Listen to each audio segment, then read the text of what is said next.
Hey folks, welcome back to Fat Guy Fitness. My name is War Machine. Thank you so much for being with me today. Before we get started, I need you to like, subscribe, follow, and change those notification settings so that every time I create videos, you get to see them.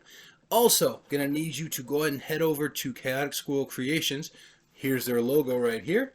And then right down in this bottom of the screen area is gonna be their link. They can do all kinds of really cool stuff. Let me put my drink down here. Hang on a second, and I'll show you. So they got the Fat Guy Fitness hoodie. They made 3 of them for me. They do water bottles, cold smoke tumblers, business cards, coffee cups, and everything in between. It's really, really cool, and it's run by my 2 favorite people other than my family, Ryan and Alicia, and they're awesome. If there's anything you guys need, I'm pretty sure they can make it for you. And yeah, head on over there and check them out. Now, today, I am drinking a beverage of my own creation. It is not really sure what's in there. It's like there's triple berries and dragon fruit and coconut, and I put it all in my juicer machine thing, threw in a little bit of water, a little bit of sugar, and it came out pretty good.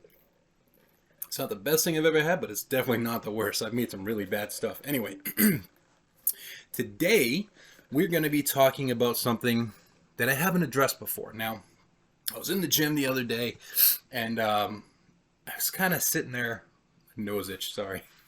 I was kind of sitting there looking at stuff that people were doing and trying to figure out what's the next video that I want to do that's going to give you guys an example of how to do an exercise. And I thought, since this channel is for folks who are having a hard time getting motivated, getting started, don't know what necessarily they're doing, and for seasoned folks alike, why not cover something that's universally seen in every gym you go to? I'm talking, of course, about wrist straps. Now, me personally, I use them, but I use them sparingly. However, when I started, it wasn't sparingly. I used them all the time. So for those of you who don't know what wrist straps are, wrist straps, not wraps. You put your hand through them and you wrap them around the bar, and it helps you to keep your grip on the bar when you're moving weight. Now, some folks will say it's cheating. Some folks will say, well, if I had wrist straps, I could pull 500, 600, 700 pounds off the ground too. Look, if you need them, use them. Okay? The great thing about these awesome straps is that they allow you to develop the muscles that you need to develop while at the same time maintaining positive control over the load. The longer you go in the gym, okay, the less and less you're going to find yourself using them. A lot of folks like me, it's kind of hard to see really, but I've got calluses ripped up here on my hands, on both hands, and they're on the fingers too. That's from constantly gripping and gripping and gripping and using a bar and stuff. But before all that, I used straps.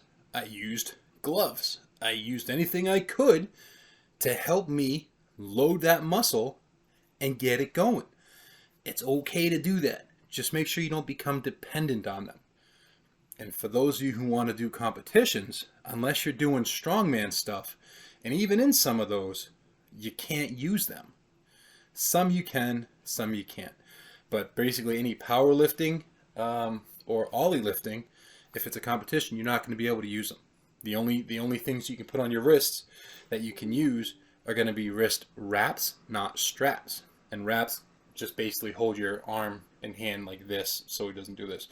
Anyway, that's in a different video. So why don't we head on over to the gym and we will talk about the lifting strap.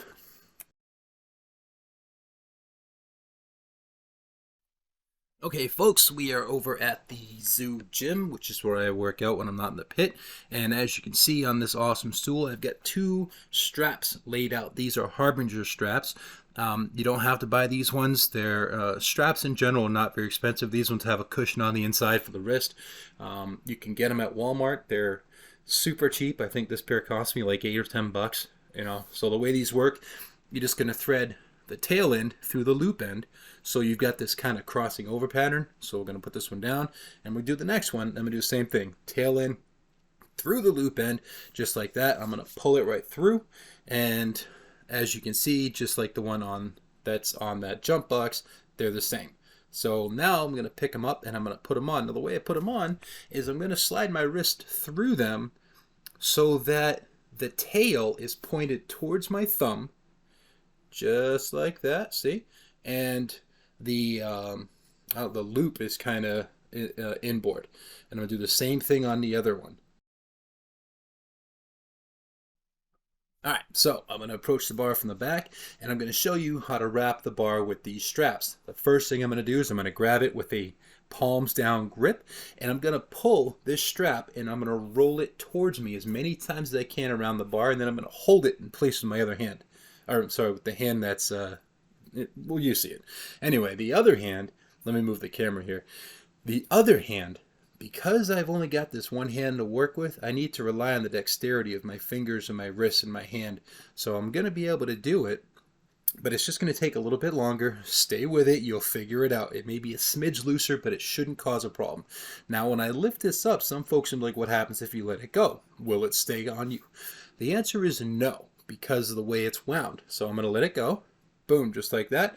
And it drops. So that's basically it, how to use these straps in a nutshell on a barbell. Let's head back and finish the edit over at the pit.